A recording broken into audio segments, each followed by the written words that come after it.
Coming to you live from Alola's Battle Royale Dome, it's the one, the only PUCL Battlecast.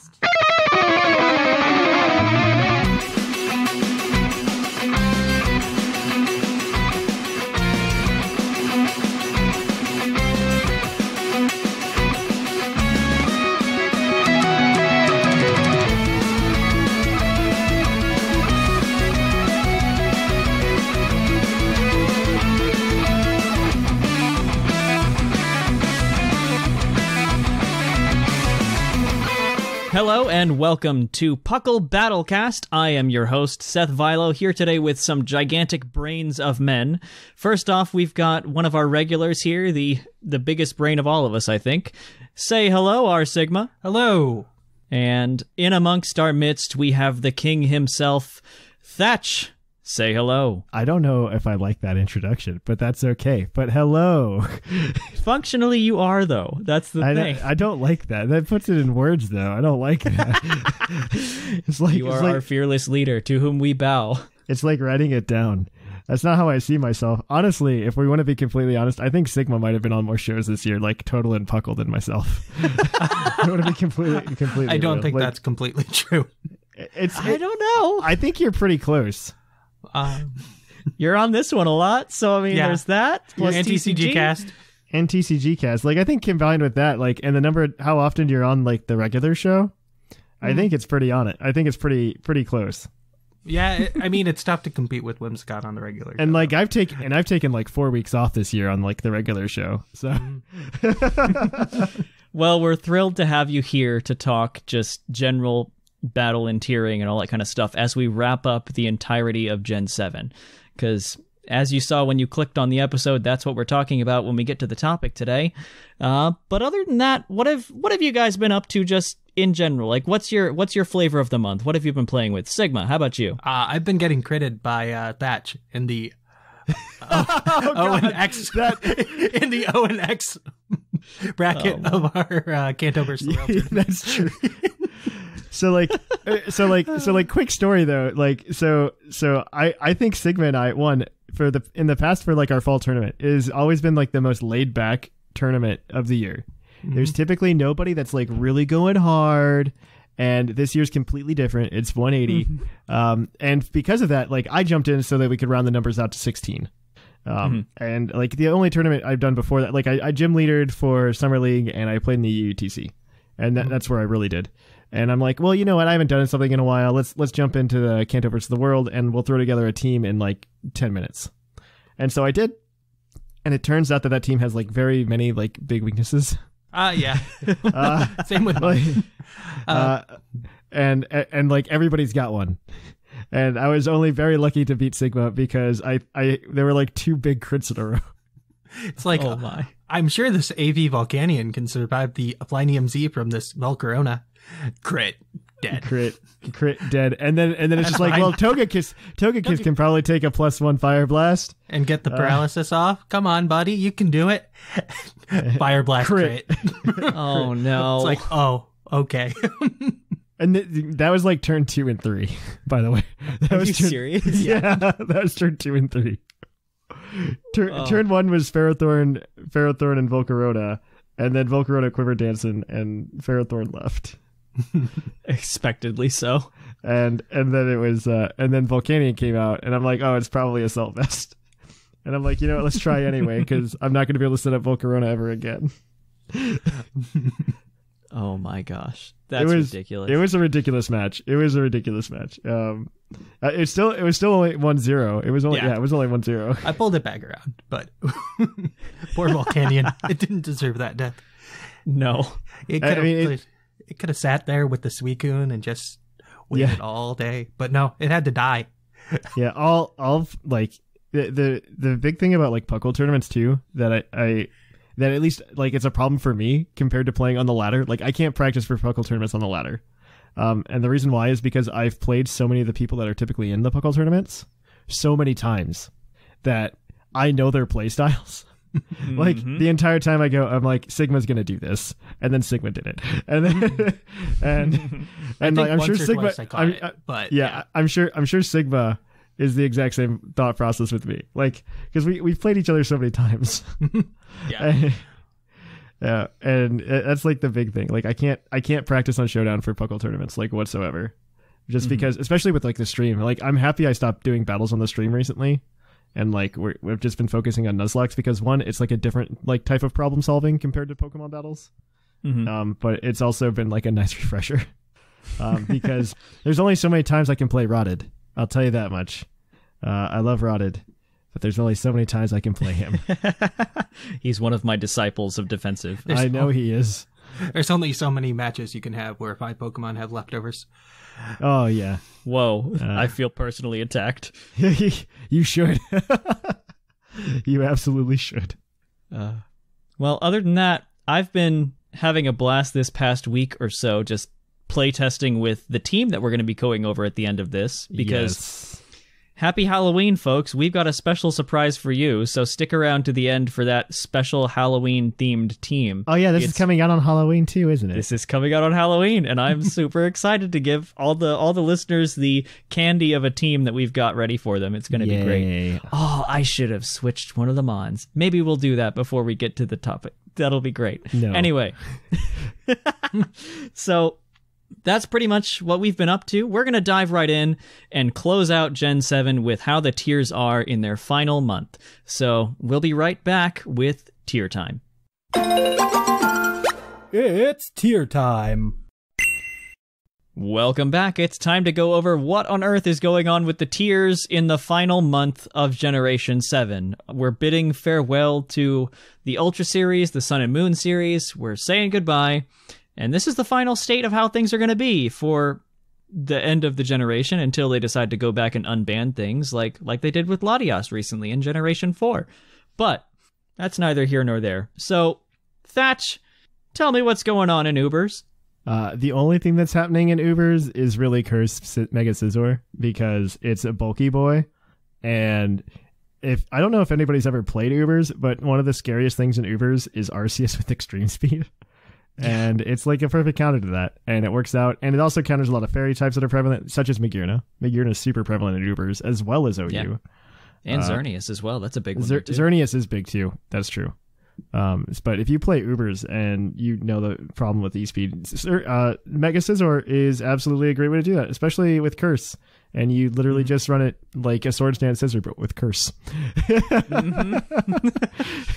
And then I guess you can use Ditto with Scarf Revenge, but that's just like any play. I don't know if it's really that big of a deal. Also, it's Ubers, so if you're not 13, you're probably not playing it. Yeah, all 5 people playing Ubers. It's not a very active tier. It's where you go if you want to just mess around. Hit something really hard. Like I think if you go in and you play Uber seriously, you'll probably make it to 1400 in no time. Mm-hmm. Because the number of people on the Ubers ladder are just people messing around because, hey, I made this team with this Pokemon that can't play in OU. Yeah. And I want to try to play with it because I want to have fun, which isn't a bad mentality. If you have that mentality, more power to you. Yeah. It's a great mentality to have now while we still can, and we have all the Ubers in the game. Yep. So yeah, I'm scared to see the Ubers tier in Gen 8. I don't know what it's going to be. It's going to be like Zacian and Zamazenta and like Aegislash. It becomes a ban list again without Mega Rayquaza around to ban. Yeah. Right? That is true. We're not going to have anything goes. That is true. That is very true. Other than like doing 6 Klefki or something like 6 that. 6 Species Talonflame. Clause. 6 Talonflame. That's the only thing that would change. But yeah, Ubers is going to be a different thing come a month from now. And I'm excited to, November tier time, guys. There may not be much Ubers to cover, but we'll try our best to talk about Zacian and Zamazenta. So I imagine they're going to put some more legends in the game. I think they have to. I think they have to. I mean, they get to play with Aegislash. It's fine. Mm-hmm. Aegislash will go to Ubers like within a week. Yeah, within a week. I think it'll be in OU ladder for a week just to say they did and then be gone. Mm-hmm. But, I mean, on that topic, let's just dive into OU. I've got that one. Kind of like Ubers, there's not a whole lot going on, so there's just some trends that we wanted to highlight. There's been a lot of tournaments going on. There's Snake Draft. There's OLT, I believe. Those are going on right now, and some of the trends from that are Seismitoad is getting good. Who knew that having electric immunity plus water immunity plus setting Stealth Rock all in one slot was good? It's incredible. And it's got a few options as well. I mean, like choice specs. Choice specs is an interesting set. It is, and you've got the rain support, so you can run it as a swift swimmer. So it's an option. Absolutely. On the topic of options, Komo'o has recently been rediscovered as a specially defensive wall, and that's fantastic for bulky offense to counter Heatran, Greninja, Ash Greninja specifically, things like that, all in one slot, as well as setting rocks, laying Toxic, and I think the fourth move that it typically runs is Drain Punch. So makes sense. It's pretty good. It's pretty good, and that takes care of Tyranitar, Heatran, Greninja all in one.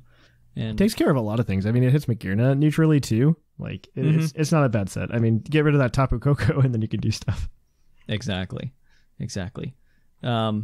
We mentioned it last month, but Swords Dance Special Defensive Gliscor has now become the backbone of a lot of defensive teams, including my own. I'm not going to lie here. I use it and I love it. And it's so hard for someone to actually get rid of while it sets up in front of you. It's fantastic. But there are some other weird things that people are starting to use. One that I want to try out a lot is Gastro Acid Toxapex. Surprisingly, Pex has a really weird move pool for what it does. Between Gastro, Haze, Scald, Baneful Bunker has seen a lot of use to punish U-turn.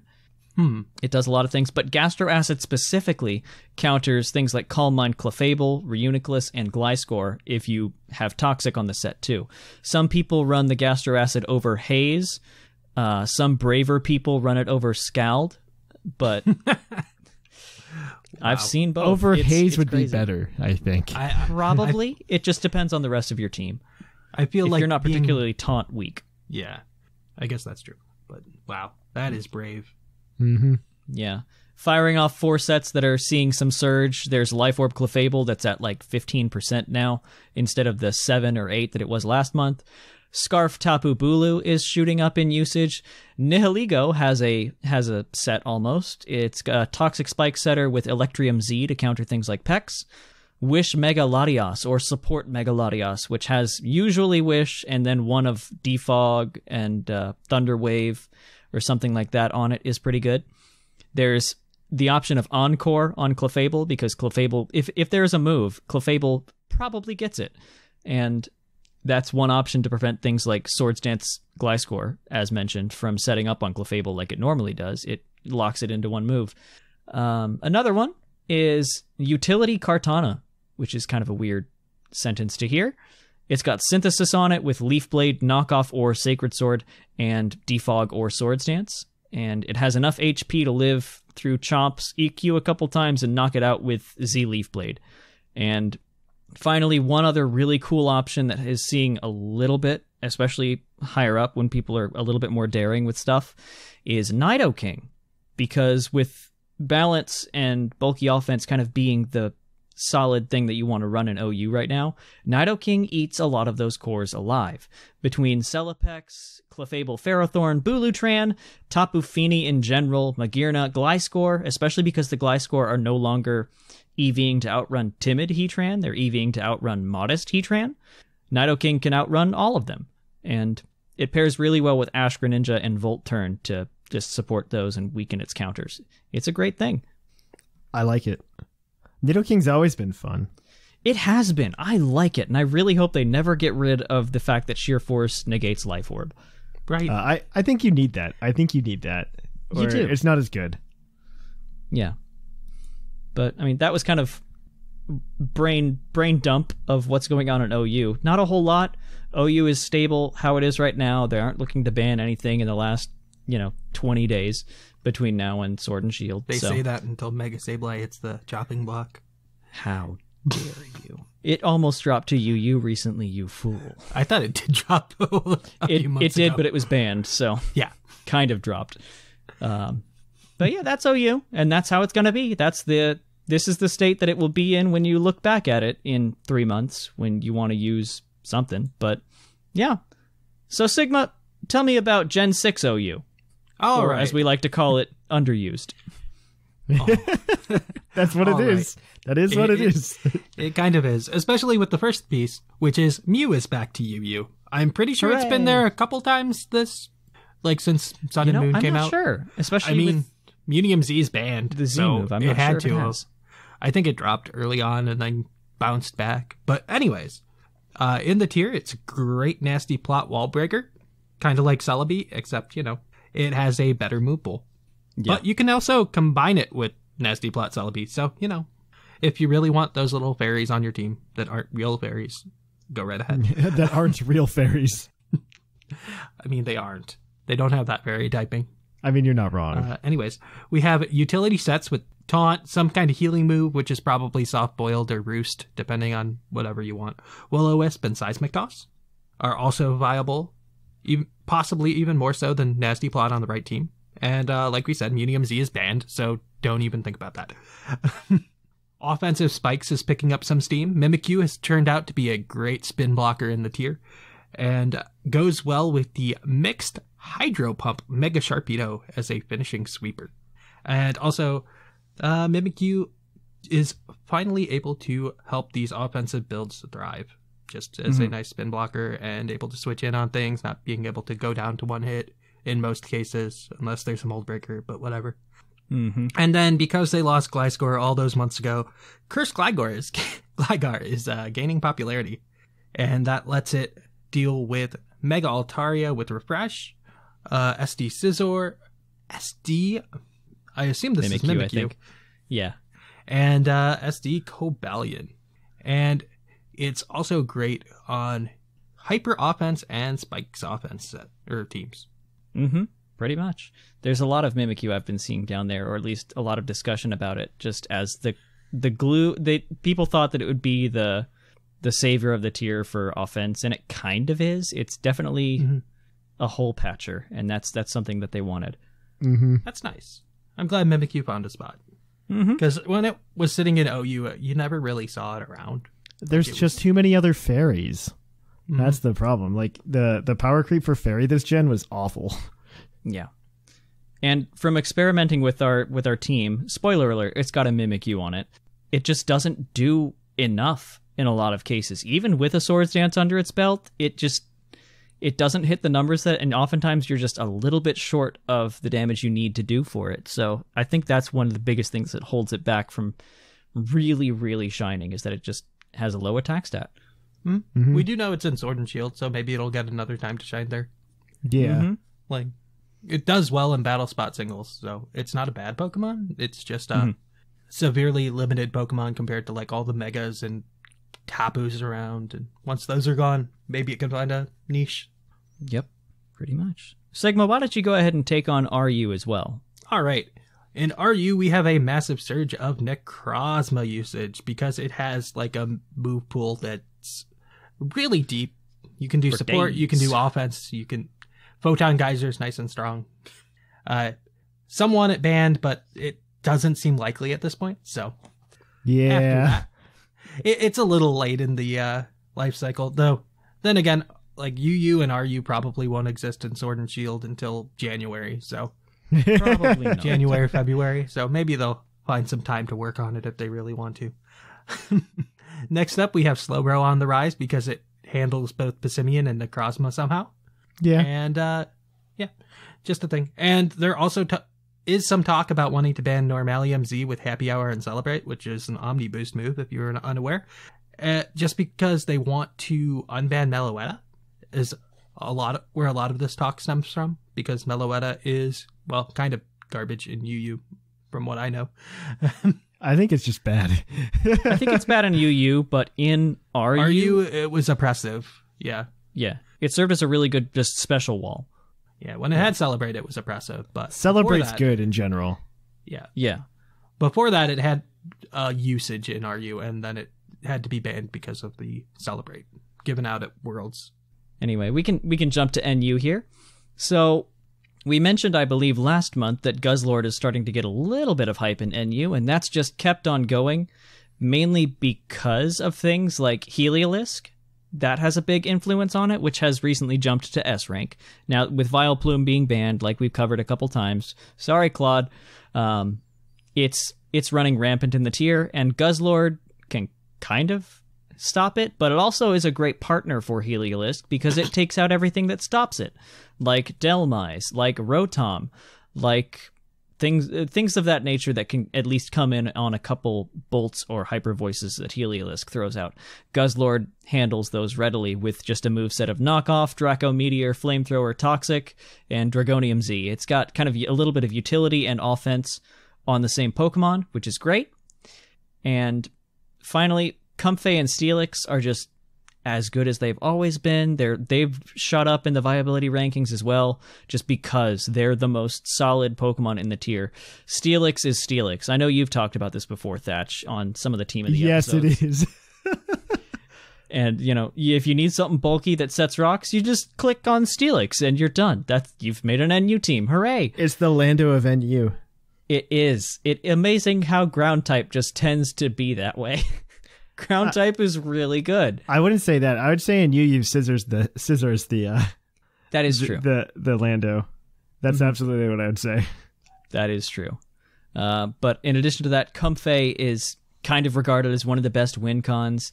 Priority damaging moves that have a good base power, unlike things like Bullet Punch, are good. And they heal you because Comfey has Triage, which is incredible. So that's kind of NU. And that's where it's going to be. Heliolisk is going to be great. Guzzlord is going to be its best friend for life because it needs a friend. Heliolisk has Hyper Voice, and we've all seen the anime. Guzzlord has Hyper Voice as well because it just is a man screaming into the microphone. Mm-hmm. But take us home, Thatch. What's PU look like? I know this is your favorite. So it turns out that I was 12 years ahead of my time before the tier ever existed. And before the rise of this Pokemon, I knew it was good, and everybody doubted me. For reference, if you guys don't know, go listen to the main feed, I think it's episode 1. I think it's really bad. Yeah, but I talk about how Torterra is the best Gen 4 starter, and it turns out I wasn't wrong.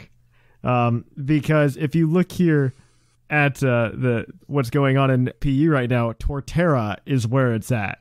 Because it's got rock polish, it's bulky, it can run sword stance, and it's got stealth rock. It can be offensive. You can do whatever you want with it. It's really amazing. You can.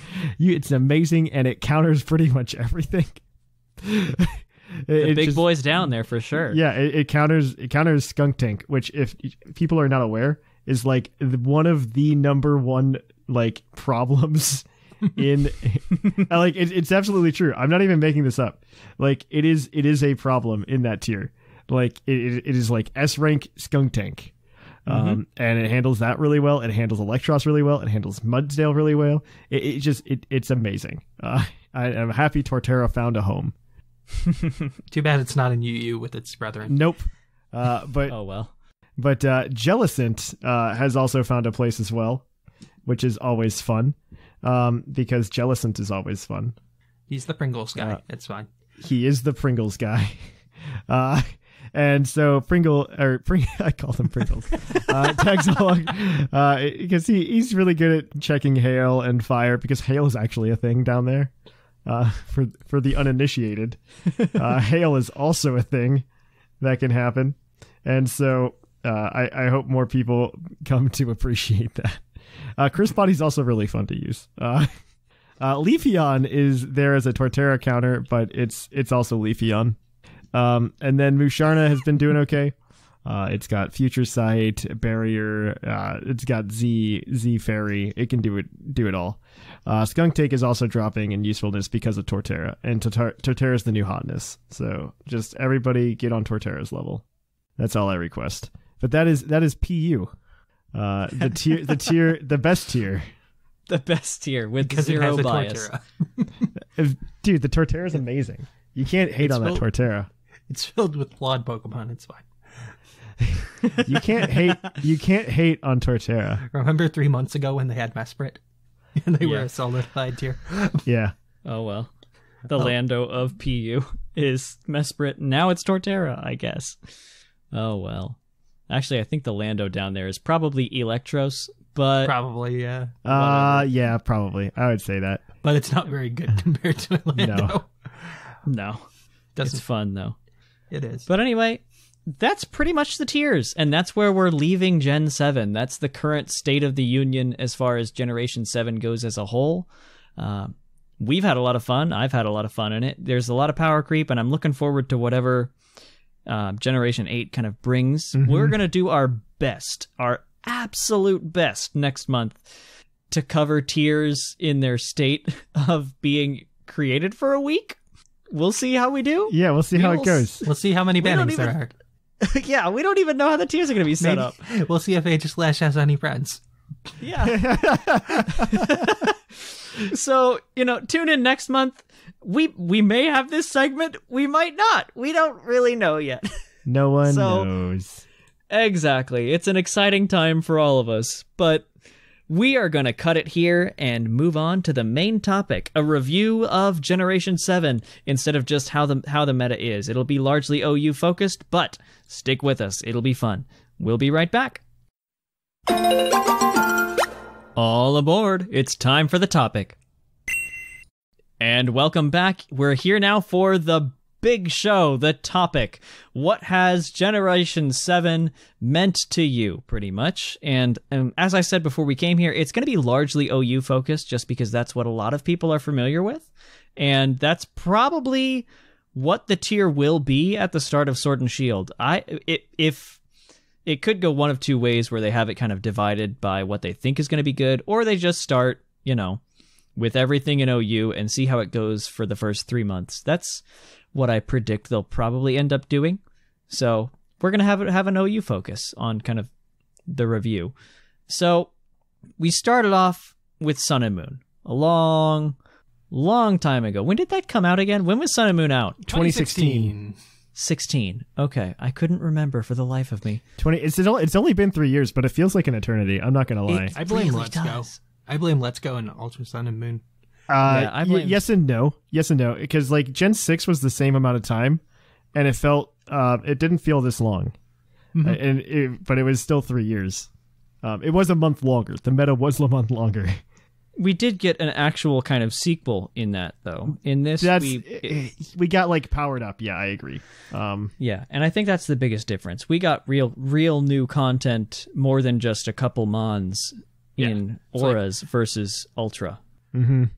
Most I of agree those with new that. mons just kind of dropped too. Also, Hoenn the best region, so there's that too. It was a different game. It was at least a different game. We got 2 different games. Yeah.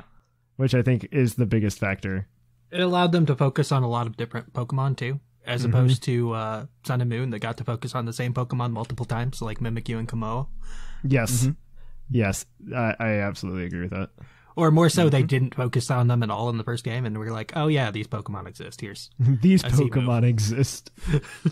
Also, here's the Ladia site that you knew about already. Yep. But with each generation, we have a little bit of mechanics change. So what were some of the things that changed between 6 and 7 that we think had a big impact on how we interpreted Generation 7's meta as a whole?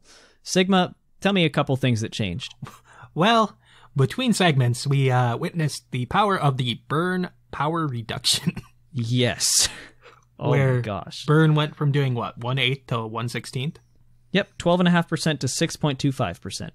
Which is nice for Guts users, but if you're trying to stall them out with Burn, it's going to take a while. Well, I think it's necessary, just considering normal poison does the exact same thing, but then Burn also gets an added effect on top of that. This is I think it was a necessary nerf. It was necessary. I don't deny that. I think it was for the better in the end. Mm-hmm. However, I would say that it does make things that are immune to toxic just a lot stronger because they can't be whittled down as easily. And the thing I would highlight with that is Toxapex. Yeah. Which, if it Burn still did 12.5%, Toxapex would be much harder pressed to avoid that status condition than it is now. Mm-hmm. Yeah. Because it can just switch out after a few turns and not care.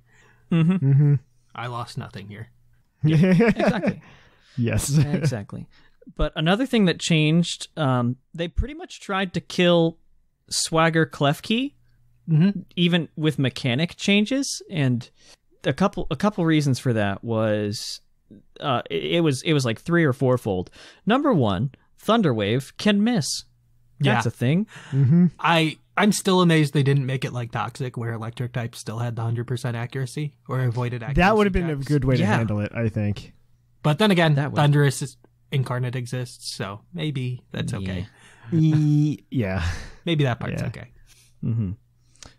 In addition to that, the Confusion Status Affliction has had a little bit of a change. For those of you who remember back before this, it used to be that you would hurt yourself 50% of the time in Confusion, and they brought that down to, I believe, 30. Is that correct? 33. Yeah, it was About a 33. It was 33. A third.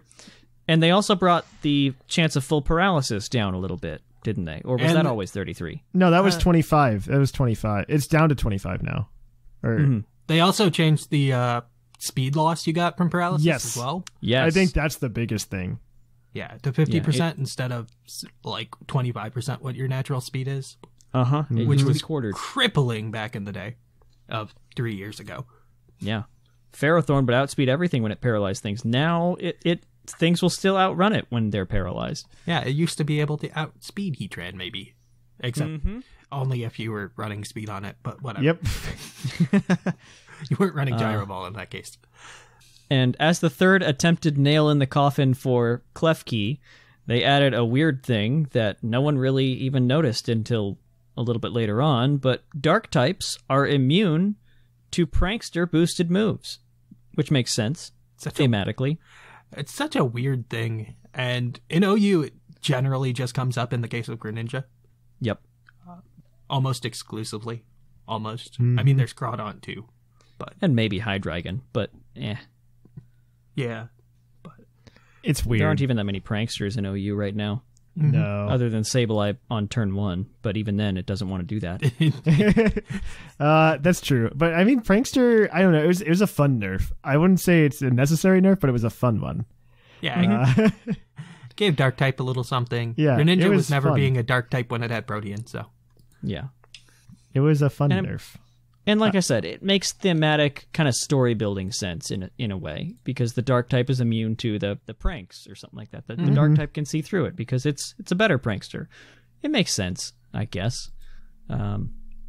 So yeah, that was a couple just general game mechanics. Another couple things that really shaped OU a little bit is Gengar died and Pelipper lived. So Thatch, describe. Gengar died and Pelipper lived. I mean, they changed abilities, which I think is the proper thing that needs to be done sometimes. Yeah.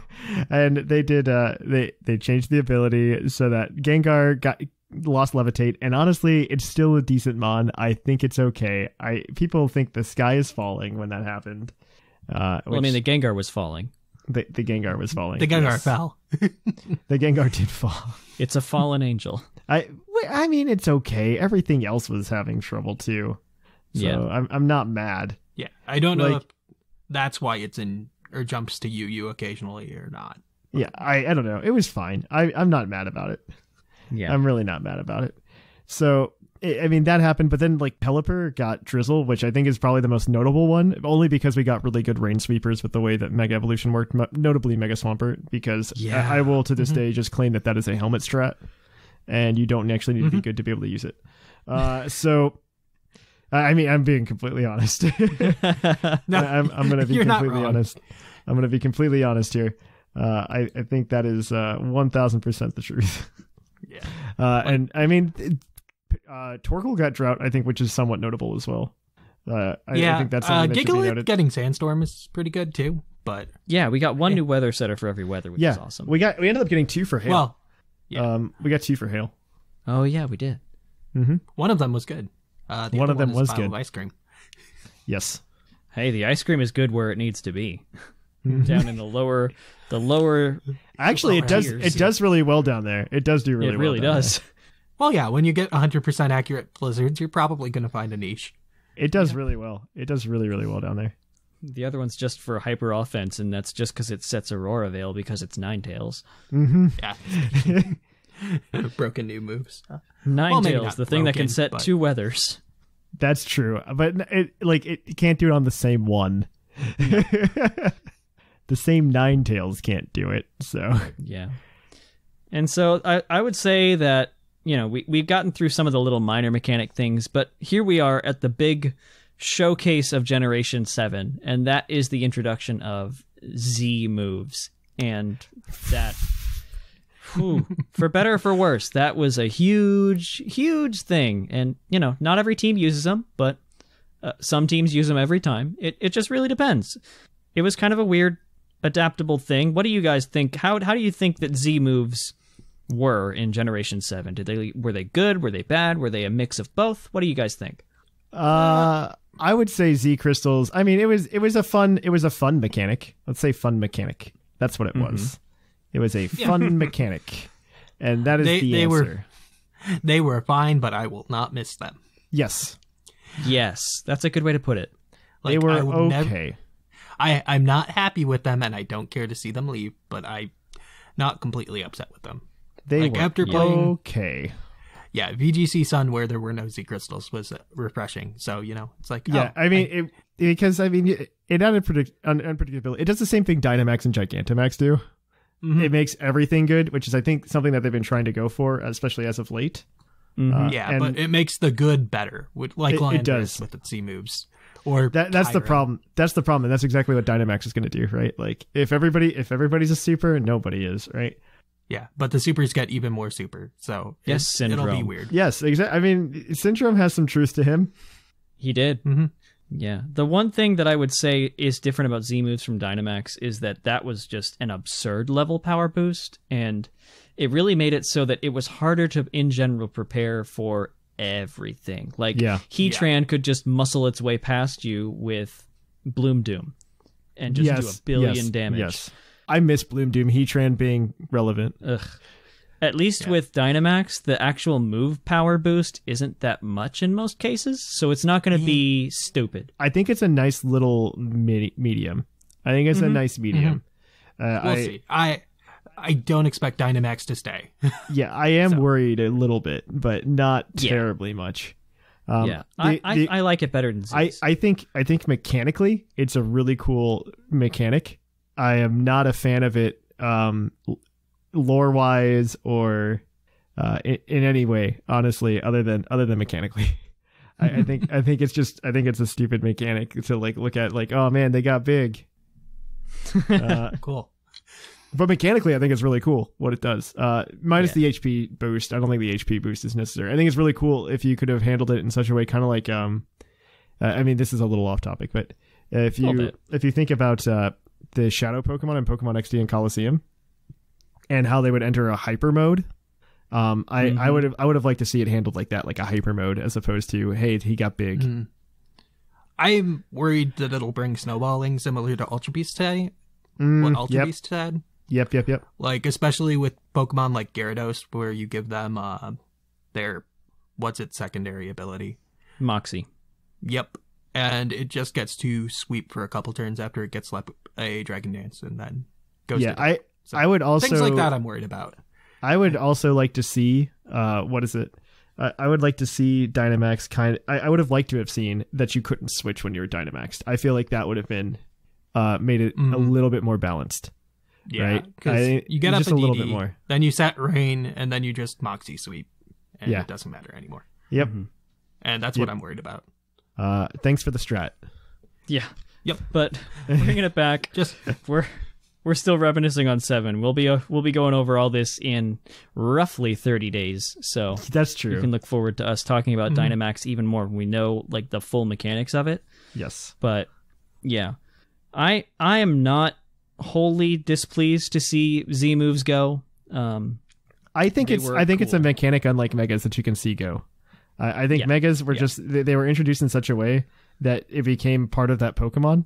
Yeah, and the scene that I really bond with this idea.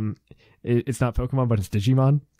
And there's a scene in the second season where they talk about how the original Digijestin had to give up their crests to protect the digital world. And when they do that, you see the Digimon themselves get sad because they lose their ultimate forms because they don't have the crest to help them digivolve to it. And I remember that. And that's how I feel about all of the Pokemon losing their Megas. They've lost their Megas and they're reminiscing. Like Ampharos is like, man, I used to have Vividal Fabio hair and and stuff like that. But I think Megas were just sold in such a different way compared to the way Z crystals were sold. Like Z crystals, I think 100% it was tied with the Alola. I'm happy to see them go. I'd be perfectly happy if every gimmick here on out. Dynamax kind of fits this as well. Is just like, hey, a one and done type deal. I don't think Megas fits that, but that's just me. But I totally am okay with seeing Z crystals go on not just a lore level, but also a mechanic level as well. I mean, it was fun. It was fun for a gen, and now I'm kind of done. Yeah. I feel bad for Komodo, and I feel bad for Alternate Necrozma, and that's about it. I don't even feel bad for Alternate Necrozma. I don't feel bad for any of them, to be fair. Like, name an exclusive Z move you used other than Let's Snuggle Forever and Clanger's Soul Blaze, and you used it seriously. You probably didn't. I mean, Evenium Z saw usage. Evenium Z, that's true. That's true. And in Ubers, there is Solgaleo Lunala. Yeah, but first of all, if you do play those on cart, if you play those on cart and Ubers, by the way, if you play Ubers and you use a Z move, you're either using Ferium Z, or one of the like exclusive ones to Solgaleo Lunala or Ultra Necrozma. Those are the longest animations of all time. They clock in at like 30 or 40 seconds. They're awful. I don't suggest. I won't miss those. I will not miss those. Yeah. Mm-hmm. There was one more small mechanic change, and that was that the healing berries, really stepped it up a level here. Sigma, go ahead and tell me more about the healing berries. So the pinch berries, where there are 4 of them for each Pokemon that will boost their HP to 50% when it goes down to 25%. Or if you're a Snorlax with Gluttony, you you belly drum and you get back to full HP. Because it made Gluttony useful. Fair mechanic. It made Gluttony useful. It did make Gluttony useful, but terrifying. That's why I'm scared of Linoon. Oh my goodness. Yeah, anything or with Gluttony made the use of those berries in singles. In doubles, it was a bigger mess, but that's another story. Mm-hmm. I hate those berries. They make everything so much bulkier. It's like, oh yeah, you have to kill that Pokemon 1.5 times. Usually, because it's a bulky Pokemon. Recycle Alolan Muck is the worst. Mm-hmm. Yeah, that's another one that gets used to these berries too. Oh, yeah. Gluttony. Oh, Gluttony. But yeah, that was a mechanic change that I'd like to see it go down to 30% in the future, but whatever. Yeah. But that kind of covers all the just base mechanic changes. So now we get into how did the tier change between Generation 6 and Generation 7. And right out of the gate, we had a whole bunch of things, as they do every time, come down from Ubers and just kind of restart the ladder from scratch. And there were some bans in the Auras metagame that came down. Greninja was one, Mega Sableye, Mega Mawile, and Hoopa Unbound. All were released from their shackles of Ubers and allowed back into the OU tier. And all of those are still here. Yeah. Yeah. The ones we didn't put down were like, I think Landorus Incarnate was allowed. And it was. Genesect was allowed for a little bit, and they got sent back to their home. And the aforementioned Aegislash was there. For like a week. That one didn't last. That one didn't even have a mention on the Smoke. No. Smoke on Twitter. It just happened overnight and no one questioned it. They're biased, though. They're biased. Yeah. It's like, we don't put that to vote. They just go away. It's just gone. Also, to be fair, like a lot of it was just like very, I don't know a good word for it other than like, those Pokemon were just not very, I don't know. There was power creep this gen. That was the big thing. There was just power creep. Between having Megas still and now Z moves on top of it for things that aren't Mega, there was a lot. Yes, exactly. I mean, you could argue Mega Sableye didn't deserve what it got in Auras metagame. I'm going to argue it to the day I die. Because it was banned the last day of the format. Yeah. So literally. It banned the same day that Sun and Moon came out. It's rough for the guy. So him coming down made sense, especially with the changes to Megas with how speed worked. Because he lost Prankster before he could use his attacks. So he was fine. Greninja amazes me that it's still around, even with Ash Greninja. Ugh. Yeah. Ash Greninja is bonkers, and Ash Greninja, I can't believe that it's still there. Yeah. Like, Greninja I think is fine on its own, but when you have Ash Greninja thrown in there too... Yeah. You have a second Mega, and it's stupid, and you don't know until it's already hit you which one it is. It's It's like, oh, it's Specs Dark. Oh, I'm dead. Mm-hmm. Yep. And now But- it gets the water shuriken buff too. Yuck. It's pretty bad. Nuts. Absolutely nuts. And we got that ability change too that, like Sigma said, Water Shuriken became not only special, but also... Doubled in it power ties when with you Battle Bond. Ash Greninja too, right? Mm-hmm. Yeah. So 30 power, up to 5 consecutive hits with choice specs. Yuck. I think it only hits 3 in Ash form, though. So that's good. Okay. Guaranteed 3 times, though. Oh. And I think they have a 30% power boost each That's one. absolutely true. Craziness. But there was also something that was kind of interesting, and that's that all the Megas didn't immediately come over to Gen 7. That was fun. That was fun. That's some good times, just waiting yes. for the release of when... I think one of the last ones was Lopunny? Is that... I don't remember the I feel order like that they came Lopunny out. was late, and the Hoenn starters were A lot of things were late. I just remember because that's why Rain wasn't really big right away, because Swampert just wasn't there. Yeah, they were stuck with Kingdra. Yeah. No one wants Yeah. to be stuck with Kingdra. Mm-hmm. Poor thing. Yeah. But then May came around. Then and you got have Mega Kingdra and Swampert. Use them both. That's how you win. Mm-hmm. But that was kind of a fun thing. Like Sigma and Thatch said, it was fun to just kind of see what it was without them and then get them back. Mm-hmm. That's why I think it'd be really cool if we could get some of the new mods in the decks added, like incrementally. Yep. That would be really cool. Yep. It's such a good idea. Oh, well. I could see them not talking about it because they wanted to make it a big deal. Okay. Mhm. But I'm not going to hold my breath. Yeah. Oh, well. But we got the slow release of Megas, and then, Smogon does its thing that we all know and love, and they start organizing the tiers and start with, weeding out the things that needed to be weeded out. So we got some bans starting. Do you guys remember the good old days of that move that lets you switch and carry stat boosts over to the next Pokemon? Baton Pass? Yeah. Barely, because they tried to nerf the usage out of that beyond. They Yeah. butchered it before they killed it. They really Yeah. did. It's a scar on the history of Smogon that they had that complex ban, and it comes up in arguments every now and again when they're talking about banning something else, and it just complicates things. Don't do complex bans, people. Just don't. I think that was honestly the most complex ban I think I've ever seen in Pokemon. Yeah. Other than maybe Swift Swim in Gen 5. Yeah. I think I think that was honestly the most complex ban I think I've ever seen. Except for the no scald UU meta. Yeah, that's just silly though. It wasn't complex. That was just dumb. That one was hilarious.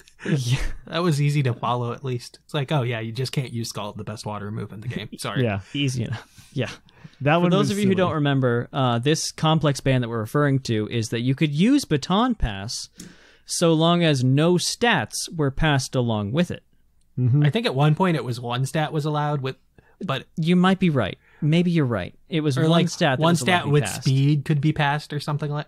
Oh yeah, It got disgusting. It was something stupid. with speed. No it was a stat very plus roundabout speed. way to try to stop Baton Pass without just straight up banning Baton Pass like they finally did. Thank gosh. Mm-hmm. Or thanks. Yeah, thanks. It took them too long to figure that out. Mm-hmm. Yes. Yeah, Yes, I it think did. that's what it was that no two in combination with one of them being speed. Because basically it was stopping Scolipede and Ninjask from starting the chain. Yeah. Yep. It was silly. Then It was notable, silly.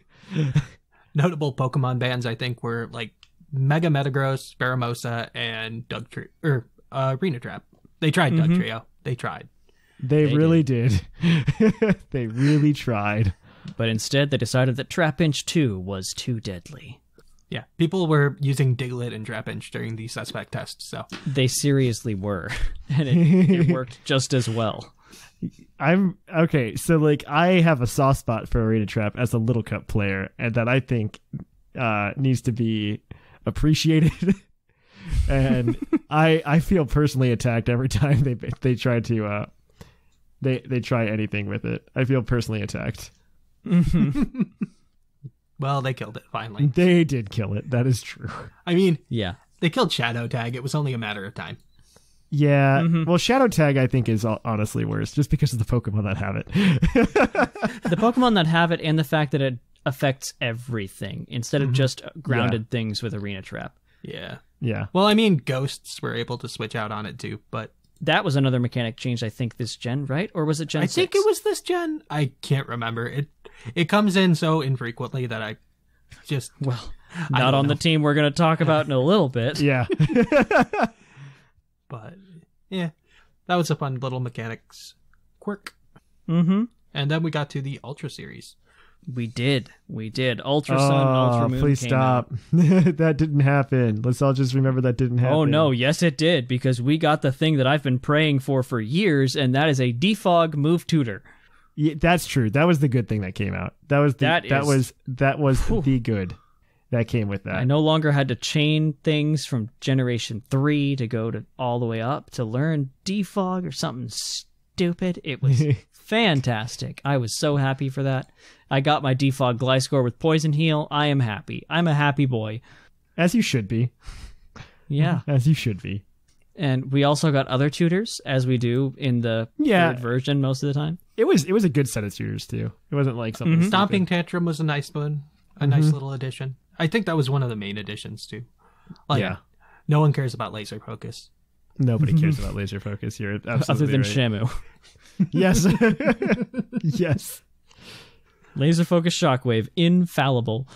But we also got Mantine Surf. You know, it's not a battle thing, but it made the collection of move tutor points very easy. It wasn't a grind as it normally was. I can shout out that. I can get that. I can get that. Mm-hmm. I can get behind it. Mm-hmm. And we got a couple new Pokemon. Yeah, most of them were. That was the weirdest thing, and yeah, like Sigma's about to say, they're mostly They were either broken or useless or Blitzcephalon. It's fine. Broken or useless or Blitzcephalon. Yikes!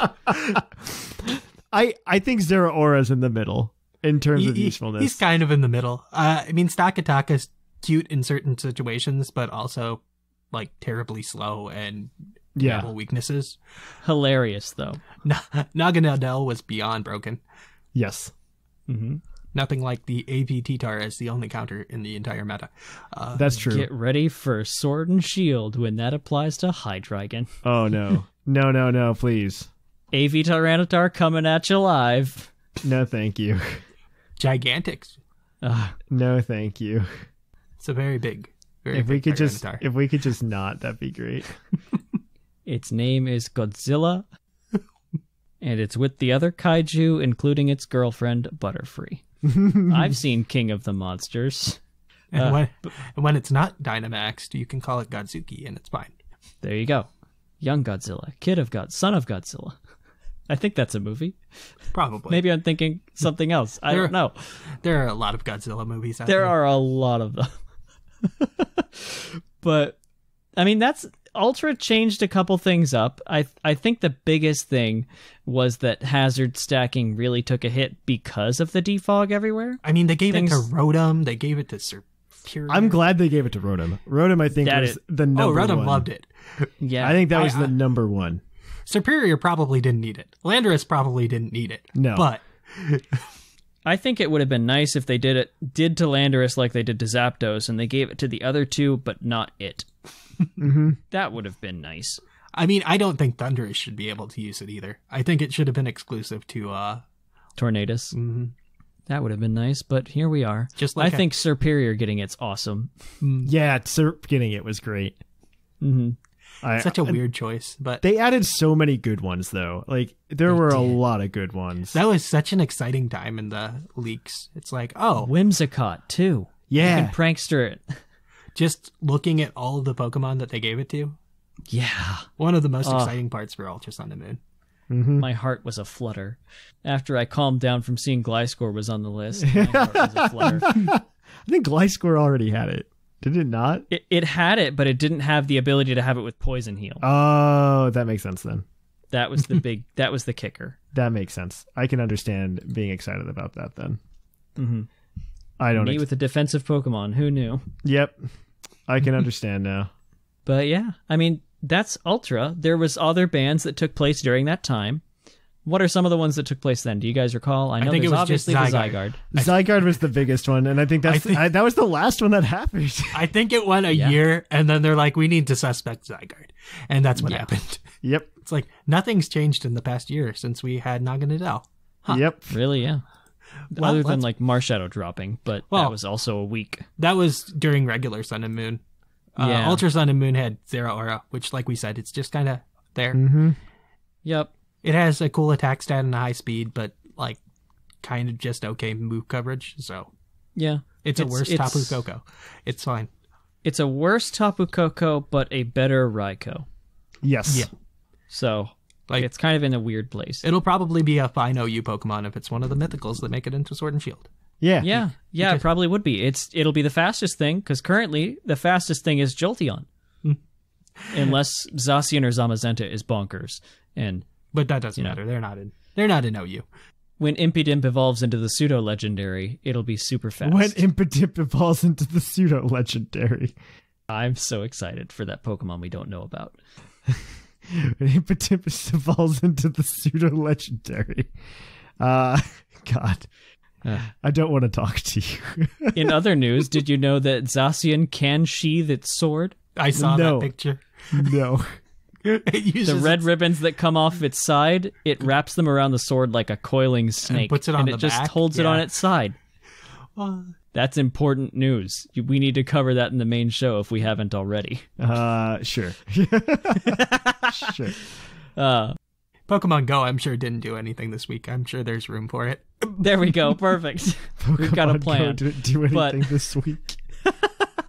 So what do you guys think as far as the closing thought on Generation 7? Good, bad, ugly? What was your favorite, least favorite thing about it? Starting with you, Sigma. What do you think? I don't like it as much as RSOU. I think RSOU had a bit more balancing. The Z-moves were just too unpredictable at certain times where it's like, oh, cool, I lost the match now. That's great. Thanks, game. Yeah. I only feel kind of the same. I don't think Z-moves were as bad as people thought they were, because after a while the sets kind of settled down, and you knew which Pokemon were typically going to have a Z Crystal, and you were prepared for that, just like any other move. True. And so, like, I wasn't that worried. And a lot of it you could play around, like Como-O, for example. You could play around that pretty easily. And so, like, if the fairies didn't break Como-O's Z-move, I think that thing would have been busted. But, yes. Oh, yeah. I absolutely agree with that. I absolutely agree with that. Don't let that be mistaken. I definitely agree. But I think that...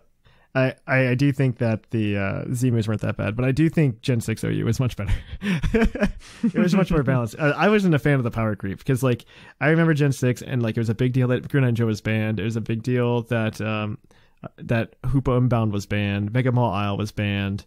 Yeah, and there were a lot of controversial bans that generation. And, I remember all that happening, and I really wish that were still the case.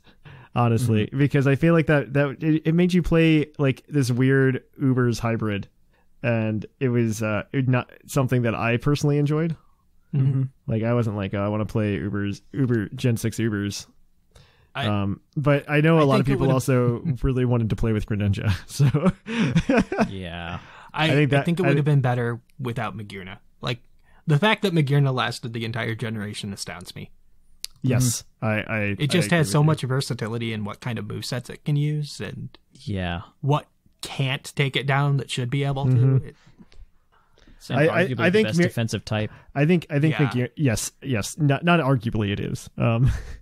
It is. No, it is, because you take away you take away both of Fairy's weaknesses, and Fairy type is such a prominent type. They built it up to be such a good type in Gen 6, which it was, but they didn't give it to anything that was like super good Fairy type wise, right? And then this gen we get like 5 good Fairies like just dumped into our laps. Yep. Yeah, and 5 good fairies and Mimikyu just sitting there in the corner waiting for it. Yeah, and Mimikyu. We got 5 good Next fairies. Next time we get Galarian Ponyta. Oh, wait. Yeah. It's fine. We have a Top Hat Weezing. We have Top Hat Weezing. Thank God. Yes. And Top Hat Weezing's the way to go. It is. So on that, other than Top Hat Weezing, you're not allowed to give that answer. No Dapper Weezing. What are you most looking forward to with what we know right now. Right now, that's it. Thatch, start with you. There's not enough. I can't tell you. I know, all 19 Pokemon. Yeah, Heliolisk. The answer is Heliolisk. I don't know. I'm excited. I'm excited to see. I'm excited to see a lot of our staples go away. So this is just a me thing. I've always loved pre-bank metas. I know Gen 7 pre-bank wasn't particularly enjoyed, but I enjoyed Gen 6 pre-bank meta. I enjoyed Gen 7 pre-bank meta. And I'm always disappointed, one, because those metas don't get enough love. Like, Smogon just doesn't pay attention to them, neither do the people running Showdown. Because they just sit there and they prep for the day that bank is released. In both cases, they did that. And a good example of how they just like ruin a meta like that is a good example is Gen 7. They let in Rapid Spin Tentacruel, which was unavailable. And that, like, I'm excited to see them kind of be forced into a pre-bank meta. Mm-hmm. And I think that's something that I can get behind. The only, like, I am still sour, obviously, about, like, the National Dex thing. Like, I don't think it's a good idea in the long run of the franchise for several reasons, and one day we can get into that. This is not the place. But in terms of, like, competitive battling, yeah, I think it's cool. It's a cool, fresh take. And I'm not upset because of that, the change because of competitive battling, because, one, you're all forced to be pre-bank with me. Which I'm 1000% okay with, because I love playing in metas without Lando. Yeah, I love playing in metas without softboiled Clefable. So yes, well, we will probably getting that. We'll have that probably for a little while eventually, but we will have that meta without that. Yeah, we will have that for a little while. Yeah, softboiled Clefable will not exist until home. Yeah, you just broke my heart, Sigma. The only thing I do, I'm still very curious about home. I mean, this is like a hot, like, prediction take, or maybe more of a hope than a prediction. But I'm hoping, because this is recording before the episode that goes out the week before this, so, like, it's a weird thing because we'll probably talk about it on the show tomorrow. That Seth is also on. Hooray! But the one thing, because they mentioned, like, the National Dex thing in a lot of the interviews, and they keep talking about Pokemon Home being kind of their answer to that. But they don't talk about any of the details of Pokemon Home or what it is. And it's really frustrating because that's all I need to know. Like, tell me what it is. And maybe things will be okay. Because the one thing I hope, maybe they can put in some kind of battle simulator or something like that in some form or another, where my Pokemon can take a quote-unquote active role, as they keep saying. Mm-hmm. And then we could have two cool metas, like a cartridge meta and a home meta. That'd be really cool. I'd be a fan of that. I'd be a fan of that if that's like a way to, like, immortalize, like, a certain meta. And then like, keep our classic everything goes meta, you know. But I digress. Yeah. How about you, Sigma? What are you looking forward to? So the other night we were looking at, like, the top viability Pokemon in, say, OU and Battle Spot singles, and noticing that they're all gone. Majority of them, it's like they're gone if they're not part of stall. Yeah. So sad. The megas are all gone. The legendaries are all gone. That does scare me, by the way, that it's only stall. All that we have left are, like, Toxapex and Ferrothorn just sitting there laughing. That is true. So, yeah, it's terrifying. So we'll hope that stall is in check somehow. Hopefully Dynamax will help with that. But yeah, we'll have to see. Mm-hmm. Yeah, I think that pretty much is a good place to wrap up the covering of Generation 7. So we hope you guys have enjoyed it with us. It's been a wild ride. We're looking forward to a brand new roller coaster here next month, and we'll try and cover it as best we can. But we aren't going to leave you without a parting gift, especially because today, sort of, is Halloween. And we wanted to give you guys an awesome Halloween present. So we'll be right back with Team of the Episode. And now for the flavor of the month.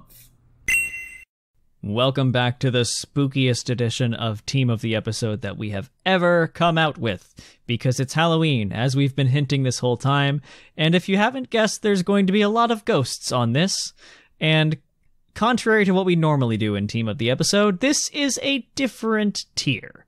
This is Monotype, and we are doing Monotype Ghost, because Halloween, and we've got a team for you here that we have been playing with for the last couple weeks-ish, and oh my goodness, do I love Monotype.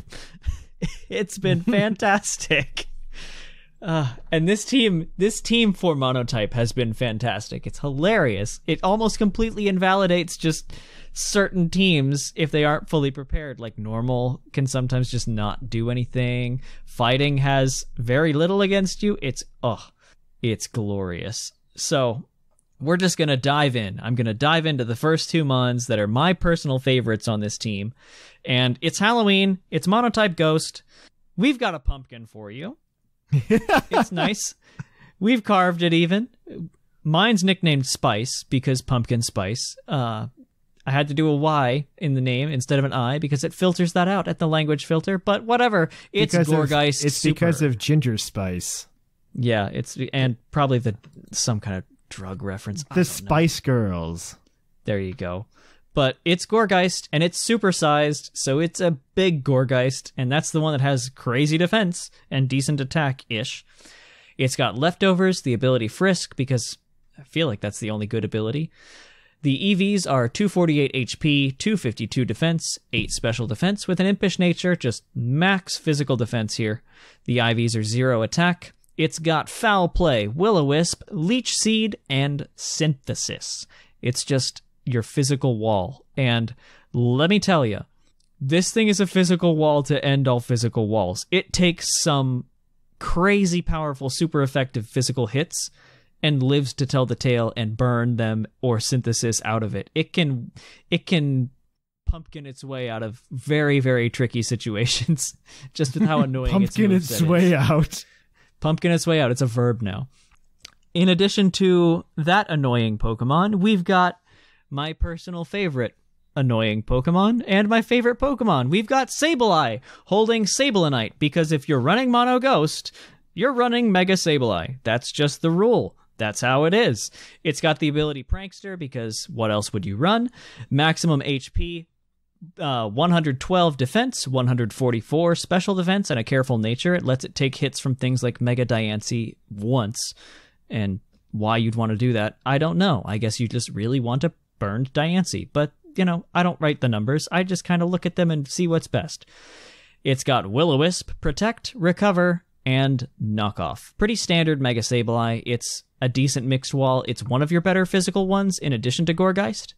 And it's kind of the thing on the team that can absorb most of the dark type attacks because it's the only thing really functionally that's neutral. There's one other thing that is, but this is the only thing that can switch in and absorb them. Mm-hmm. So that's the first two. Sigma, what are the next two? All right, next up we have Mr. Pringles the Jellicent, holding those leftovers so it doesn't die, and giving itself a water immunity with water absorbability.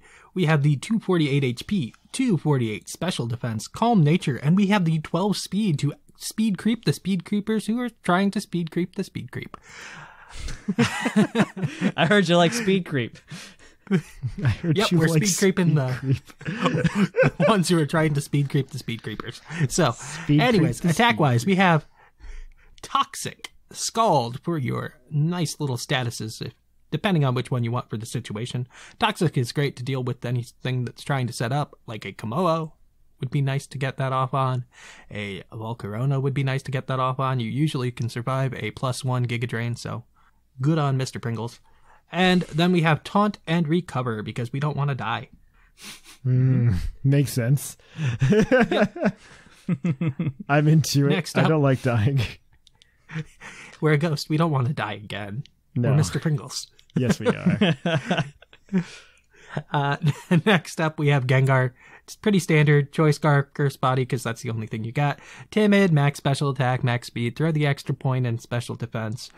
Our attacks are Focus Blast, Shadow Ball, Sludge Wave, and Trick, though you can change Trick to Thunderbolt and you'd probably be okay. So, yeah, that's true. Mm-hmm. Pretty standard Gengar. And that Cursed Body can come in handy. It does. It does. Like it stops Volcarona from using Giga Drain some days. So then Jellicent can continue to eat it. We have first-hand experience with this between segments. Yes, we do. It can click. Thatch, take us home. Dude. Okay, so Alolan Marowak with Thick Club Lightning Rod. You're gonna have to tell me what the spread is for, particularly because it's 48 HP 252 attack, 204 speed, 4 defense. Is the HP or the speed a benchmark? The HP is a benchmark to make it so you take less damage from things like Stealth Rock and all that kind of garbage. The 204 speed is a benchmark for something. For something. Yeah. We like somethings. We do like something. Probably base 60s. I would imagine. Something like that, I think. That plus a Jolly Nature. That would be my Well, guess. it's an adamant, so yeah. Spoiler. Spoiler. I forget where I pulled that from, but I know that it's well used in monotype stuff. That's a pretty standard monotype spread for Marowak down there. So it's surprisingly fast. It's faster than you'd think it would be. Yeah. And obviously it hits really hard, especially in conjunction with that adamant nature. I can imagine. Absolutely. But yeah, so Stealth Rock, Earthquake, Fire Punch, Shadowbone. I like the Fire Punch over the Flare Blitz here, actually, like a lot. Just because of what you use Marowak for on this team in this meta. It's kind of necessary. Yeah. You have a lot of immunities on this team. Mm-hmm. I would say that. You do have a lot of immunities on the team. And all of those are very nice to have, honestly. Yeah. But Shadowbone's fantastic. Earthquake is really nice. Stealth Rock helps you take out a lot of things, actually. It's very important in monotype, I find, from my limited experience, which has been the past 3 hours. And finally, the last one's just Mimikyu, because it's Mimikyu, and it's probably one of the best fairy or ghost types. And Ghost TMZ because reasons. I like that better than Let's Snuggle Forever on this team. It's got Disguise, obviously, 252 attack, 252 speed, Jolly, Sword Stance, Shadow Sneak, Shadow Claw, Play Rough. It's Mimikyu. I don't know what else to say. It's very good, though. It comes in. It outspeeds a lot of stuff in this meta. I did not realize how much it would outspeed. And it does a very good job of it. Mm-hmm. And it's such a good, oh crap button. Mm-hmm. Yeah, absolutely is. I got the speed number. It outspeeds neutral, uninvested 70 speeders. Thank you. That makes sense. But yeah, it's a good time. I mean, this is a fun team. I definitely recommend it. I definitely I've been having a recommend blast. Dude, it's so much fun. We need to put this on. We need to put this on a page somewhere so people can play it. Oh yeah, it's in the show notes, so you can grab it there, and we'll probably slap it in Discord because I've been having just a great time with this, and it's so good to just throw status around and then swap in Gorgeist. It's got so much. It's got so much it's got so much utility in general. It does. It really does. It's so much utility. It's so good. But that's the team. We hope you guys will have fun with it. Happy Halloween again. And it's been really fun doing something other than OU, RU, blah, blah, blah, blah, blah. Just doing a tier that we've never really showcased before in Team of the Episode. It's hard to showcase monotype just because there's so much to talk about. It is. Yes. Yeah. It's something you just got to play. So. Yeah. You really hate fighting dark type monotype teams with this. It's a hard time. I speak from experience. But it's still a lot of fun. Go out, give it a whirl on this. I absolutely recommend. I recommend. But yeah, that pretty much covers the episode. So thank you for listening. If you'd like to get some more awesome PUCL content, you can tune into our main show that comes out every Monday on the PUCL feed. You're listening to PUCL Plus right now, but if you're listening here, you probably already know about the main show. So there's that. If you don't know about the main show and you listen to this, I applaud you. You can listen to Thatch all the time. It's great. I applaud you. It's not unheard of. It's not unheard of that this has happened. It's happened before. Yeah, absolutely. Some prominent members of the community came from listening to this. Yeah, Game Corner Trivia. Game Corner Trivia. TCG Cast. I know that's one of the first things that got me hooked before they were split was TCG Cast. So yeah, that's true. It happens. But like I said, that comes out every Monday. We'd love to have you there. Also, follow us on our various social medias, mainly Facebook and Twitter. We also have an Instagram that's pretty awesome to just look around in. And the big thing, if you want to really interact with all of us in the community, hop into our Discord. There is a link down in the description, as well as on various other content areas in in our YouTube videos that you can also subscribe to there. We've got a lot of battles that we cover. You heard us talk about the Kanto versus the World tournament at the beginning, and videos for that are going up, as well as streams of our fearless leader Thatch here playing his Nuzlocke challenges through Black and White still? Black and White 2. We're on 2 now. The black and white one, we didn't have like a crazy cool time because we just like put up the full streams, and like there's one video that's like 6 hours. Oh wow. Yeah. And so now we've made it into much more manageable chunks. And so like we have like twice the number of episodes, but we're only halfway through the game still. So yeah. So you can tune in and watch Thatch try his hardest to kill off his Snivy. So I can't. Dude, It's a survivor now. Don't get me started. Don't get me started. We tried. There was a moment where we're just like, this is where it ends. This is your moment. This is the time, and then Explosion missed. But anyway, you can tune in on YouTube there. We'd love to have you there. And like I said, come to Discord. That's where a lot of this stuff happens, where you can sign up for all of our tournaments and things like that. That's true. If you'd like to support us in other ways, there are ways you can do that. You can get some cool stuff out of it if you support us on our TeePublic store. You can get all sorts of cool merch, like tapestries. I am highly biased. God, throw pillows are where it's at, okay? Throw pillows and tapestries are where it's at. You can also get all sorts of cups and shirts. And all phone that kind of cases. stuff. And phone cases if you have an iPhone. Only if you have an iPhone. It's really sad. Only if you have an iPhone. But if you have extra dollars that you'd love to throw at us, please support us on Patreon as well. It all goes back to the community. It really does. Yeah. It really does. Yeah. It lets us talk to you in good ways so we don't sound like we're coming out of a tin can. It lets you guys grab some cool co-host trading cards and pins that were the gym badges from our summer league. Those are gone as of right now, but they'll make a comeback at some point. Mm-hmm. But we're going to trading cards. I don't know who the next one is. We need to figure that out. That's something that needs to be figured out. We'll figure that out later. But you can do that, and we'd love your support. As I said, it all goes back into keeping this community alive. We don't earn anything from it. It's all just to keep PUCL running. But it's been great. We're really looking forward to the next Battlecast, which will be the first one in Generation 8. And we're going to try our darndest to figure out what on earth is going on once we have all the information. So until next time, thank you, Sigma, for coming on and contributing and all the help that you did with Generation 7 stuff. It was a pleasure. And Thatch, thank you as well. You brought us home several times over the course of this, and bring us home again. Thanks for letting me come back in the house. It was really nice. It was very nice of you to not change the locks. You know, I'm nice after my hostile takeover. It's fine. It was probably Seth was the best thing that happened to Battlecast. You see how it's been consistent since February? That's true. It took a lot of effort for him to. It took a lot of effort for him to put those old locks back on just for today. Yeah. I had to spend like 3 hours changing him out. That's why I was late. I told you I was making dinner. I was not. But anyway, but I've been. We'll see you guys. We'll see you guys in November with the start of a brave new world. And until then, I've been Seth Vilo. Thanks for listening, and we'll catch you guys later.